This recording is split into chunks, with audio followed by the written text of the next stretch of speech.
इनने गेट खोलते के साथ में मुझे इतनी तेज धक्का देके इतनी तेज मारा ना कि मेरे जमीन पे बच्चा भी गिर गया। कोई सुनवाई नहीं हो रही मेरी, कहीं भी नहीं हो रही सुनवाई। अब तो मैंने एमएलसी करवाई, बहुत मारा था इनने तो एमएलसी के लिए भेजा मुझे यहाँ पर। पति पी के आता है, मम्मी कुछ बोलती नहीं है उनसे तो मारते हैं वो मुझे, बेफालतू में ही मारता है। हाँ, शराब पीता, रोज डेली पीता है, रोज डेली। और आज तो सबों ने ही मारा मुझे, देवर ने भी मारा, सास ने भी मारा, नंद ने भी मारा, सभी ने मारा मुझे।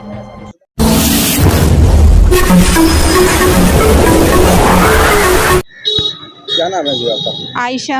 आयशा, क्या हुआ, आप क्यों आए हैं यहाँ पर? मैं कल अपने बच्चे को दवाई दिलाने गई थी, मैं कोर्ट के ऑर्डर से आई थी। कल मैं अपने बच्चों को दवाई दिलाने गई थी, मेरा बच्चा बहुत बीमार था।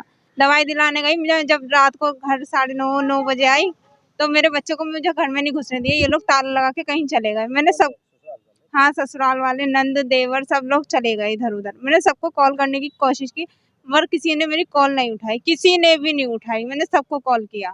फिर मैं अगले दिन जब मैं कहाँ जाती, मैं अपने माँ बाप के घर चली गई।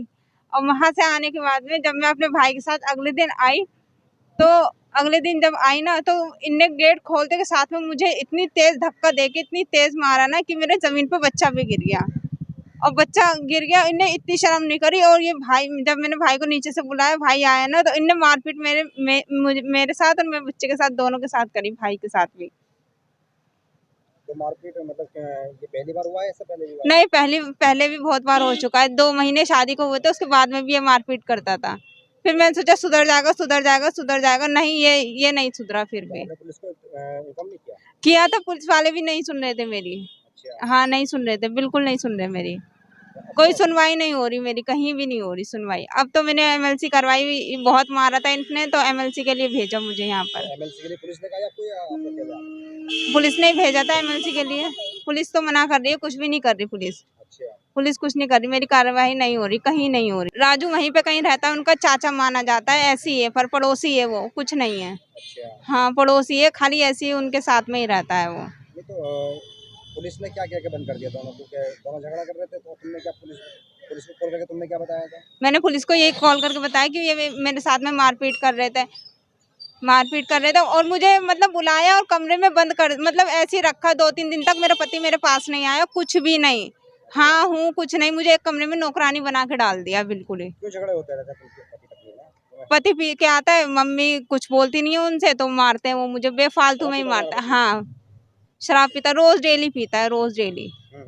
रोज डेली लड़ाई करता है, झगड़ा करता है। और तुम्हारे कुछ नहीं कहते? नहीं, कुछ नहीं कहते, सास मिली हुई है इस चीज में। अच्छा। हाँ, और आज तो सबों ने ही मारा मुझे, देवर ने भी मारा, सास ने भी मारा, नंद ने भी मारा, सभी ने मारा मुझे। शादीशुदा है? शादीशुदा है वो भी, उसकी भी वाइफ है, पर वो खोजीपुर में है, यूपी में रहती है। नहीं, मतलब ये लोग बुलाते ही नहीं है, सबों के साथ में ऐसे ही कर रखा है। मेरे हस्बैंड की भी तीसरी शादी हुई है मुझसे, यहाँ तक कि मुझे बताया तक नहीं उन लोगों ने। शादी से पहले 2 शादियां हो चुकी हैं? हाँ, 2 शादियां और हो चुकी हैं उसकी। तो तुम्हारे घर वालों को भी पता नहीं था? नहीं, मेरे घर वालों को बिल्कुल नहीं पता। अगर पता होता तो घर वाले करते ही क्यों शादी। अच्छा, तो अब तुम्हें रखने को मना कर रहा है क्या? हाँ, रखने को मना कर रहा है, डिवोर्स के नोटिस भेजता है, भेज रखे उनने 1-2 मेरे पास में। अच्छा। हाँ जी। मीनाक्षी, क्या हुआ है, कब से तुम इनके साथ में हो? देखिए, मैं दोपहर के 3 बजे से इनके साथ में हूँ। मुझे किसी से फ़ोन आया कि ऐसे-ऐसे एक मुस्लिम समाज की लड़की जो परेशान है और उसकी कोई सुनवाई नहीं हो रही है। थाना कल्याणपुरी में वो करीब 1-1.5 घंटे से परेशान हुई बैठी है। मैं वहाँ पहुँची, मैंने मामला सारा जाना समझा तो पता चला कि ये जो लड़की है इसका पति सियाजुद्दीन जो त्रिलोकपुरी का निवासी है। और लड़की ने जिस तरह से बताया मेरे को 2 नंबर और पहले दिखाया कि लड़की की पहले 2 शादियाँ हो चुकी हैं। एक लव मैरिज हुई थी, मतलब एक हिंदू समाज की लड़की से और एक मुस्लिम समाज की लड़की से। मुस्लिम समाज की लड़की जो थी वो 5-6 महीने रही, चली गई इसकी मार पिटाई के कारण। और जो हिंदू समाज की लड़की थी उसके 5 साल की बेटी भी है, लेकिन वो लड़की से घर में भाग के आई थी तो उसे मारता पीटता था। बेचारी वो कहाँ जाती, अपनी बच्ची को भी कहीं उसने अनाथ वगैरह में डाल दिया और वो भी यहाँ से चली गई है। कुल मिला के ये जो सियाजुद्दीन है ये बहुत ही अय्याज किस्म का आदमी है, क्योंकि इसका मोटिव जो रहता है, जिस तरह से इसने मुझे, आयशा ने मुझे बताया कि मुझे हमेशा जब मेरे शादी को 2 महीने हुए तो इसने मारना पीटना शुरू करा। इसकी माँ दहेज की डिमांड करती थी और मारता जब मुझे मारता था तो मेरी जो सास है वो हेल्प नहीं करती थी मेरी, मुझे उल्टा पिटवाती थी। और जब इसका बच्चा पेट पड़ा तो लगातार कहता था, उसे मारता था कि बच्चा मेरा नहीं है, इसे गिरा दे। जैसे तैसे करके बच्चा पैदा हुआ। जैसे ही लड़का पैदा हुआ उसने कोर्ट में केस डाल दिया कि मुझे अपने लड़के की कस्टडी चाहिए। मतलब लड़का पैदा होने के बाद उसे बच्चे की कस्टडी चाहिए, उसे अपनी बीवी से कोई मतलब नहीं है। कोर्ट में लगातार केस चल रहा है। अभी कोर्ट केस के द्वारा ही कल ही अपने घर गई है, 4-5 दिन पहले गई थी। 4-5 दिन से बिल्कुल पति जो है अपनी बीवी से किसी भी तरह से कोई ताल्लुक नहीं रख रहा है, यहाँ तक कि उससे राजी खुशी भी नहीं पूछ रहा है, और माँ बाप भी बस उसे नौकरानी की तरह काम करवा रहे हैं, उसे खाने पीने की भी नहीं पूछ रहे हैं। कल आयशा जो है अपने छोटे 10 महीने के बच्चे को लेकर डॉक्टर की नहीं जब निकली, रात को घर में आई 9 बजे, उन्होंने दरवाजा बंद करा, दरवाजा नहीं खोला, देर रात 10 साढ़े 10 बजे अपनी माँ के घर चली गई।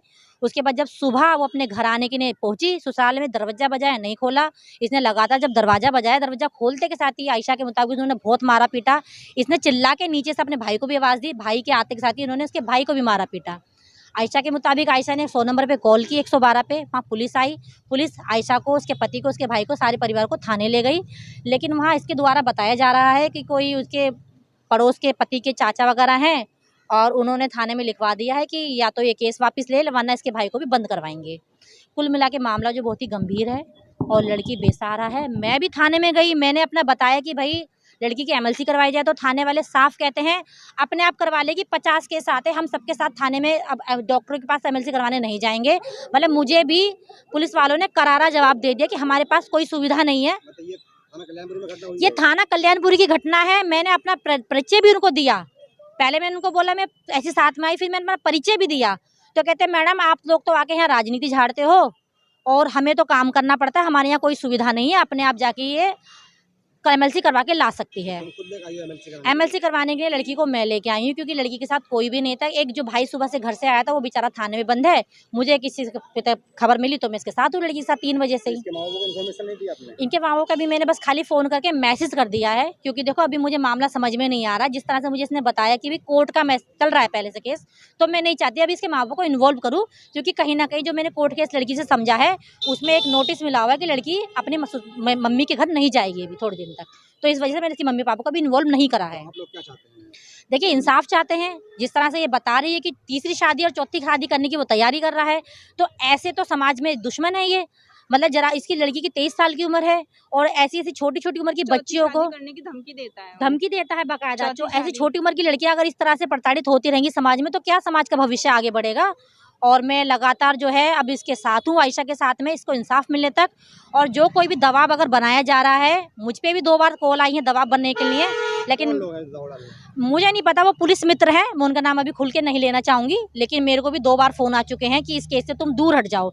लेकिन देखिए मैं अपना परिचय, मेरे को मोस्टली सभी लोग जानते हैं, मैं भीम आर्मी आज़ाद समाज पार्टी से हूँ और मैं महिला अध्यक्ष हूँ।